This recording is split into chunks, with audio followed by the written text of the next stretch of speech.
Alexander the Great. A name that echoes through the centuries, carrying the weight of unimaginable conquests, brilliant strategies, and an empire that stretched from Greece to the heart of India. But who really was this young king who, at 20, took the throne and changed the course of history? Today, we will dive into the legends, myths, and, of course, the facts surrounding the life of one of the greatest conquerors of all time. Alexander was born in 356 BC in the city of Pella, the capital of Macedonia. The son of King Philip II and Queen Olympias, he grew up surrounded by power and expectations. Olympias, his mother, was a devout and deeply religious woman. She claimed that Alexander was not Philip's son, but the son of Zeus, the king of the gods. This belief in Alexander's divinity was not just a whim of his mother. It helped shape the young prince's mentality, who grew up believing he was the chosen one of the gods. The conviction that his destiny was grandiose accompanied him in all his campaigns and conquests. On the other hand, his father, King Philip II, was a tireless warrior, responsible for turning Macedonia into a respected military power throughout Greece. Philip knew that the future of his kingdom depended on his son, so he ensured that Alexander was educated by the best teachers of the time. One of these tutors was none other than the great philosopher Aristotle. He taught Alexander about philosophy, medicine, science, and, above all, the power of epic stories. Alexander was fascinated by the heroes of the Iliad, especially Achilles, the invincible warrior. He aspired to be like Achilles, and this obsession with immortal glory became the driving force behind his actions. In 336 BC, when Alexander was just 20 years old, Philip was assassinated, leaving the young heir in command of a turbulent kingdom. Alexander not only inherited the throne of Macedonia but also his father's ambition, the conquest of the Persian Empire, the greatest empire known at the time. After quickly consolidating his power over Greece, quelling revolts, and reaffirming his leadership, Alexander turned his gaze eastward, where Darius III, the king of Persia, ruled a vast and powerful empire. But before confronting Darius, he knew he needed to secure control over all of Greece. In 334 BC, Alexander crossed the Hellespont with an army of approximately 35,000 soldiers. Crossing this narrow body of water was more than a military move, it was a symbolic milestone. He was about to enter Persian territory, and there would begin the greatest of all his campaigns. The first major test came at the Battle of the Granicus River. Although outnumbered, Alexander knew how to use geography and his military cunning. He led his men with an almost suicidal courage, crossing the river and swiftly defeating the Persian forces in a decisive battle.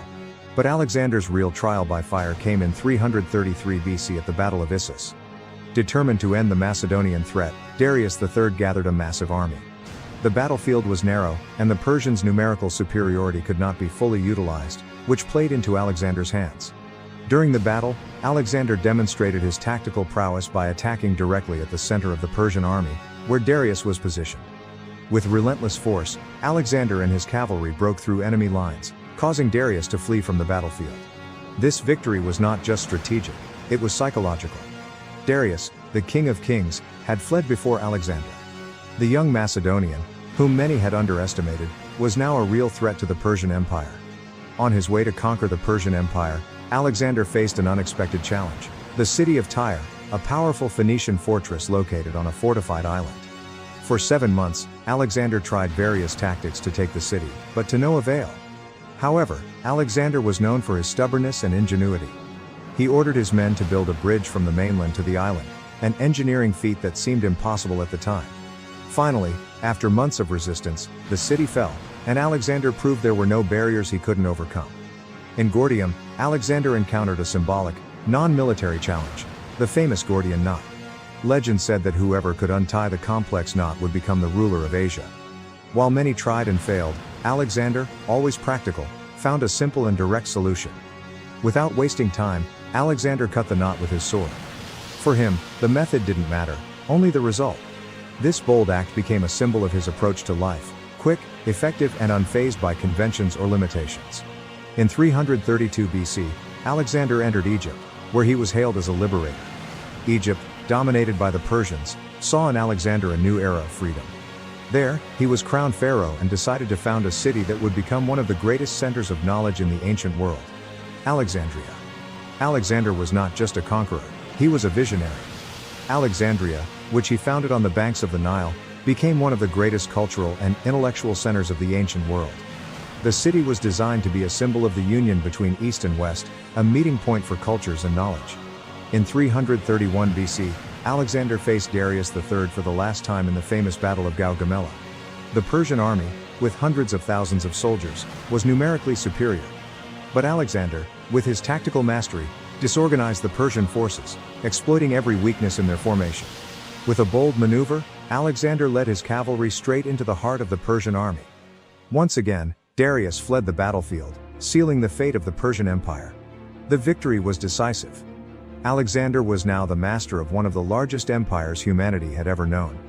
But, like many great men, Alexander met a tragic and premature end. In 323 BC, at the age of 32, Alexander mysteriously died in Babylon. Some sources suggest poisoning, others fever, or even exhaustion.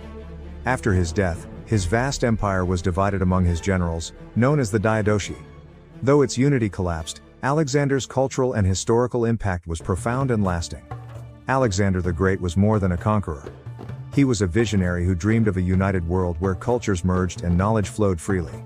His empire may have fallen, but his legend lives on today, inspiring kings, leaders, and dreamers throughout the centuries. If you enjoyed this journey through the life of Alexander the Great, don't forget to like, subscribe to the channel, and let us know in the comments which historical figure you'd like to see in future videos. See you next time.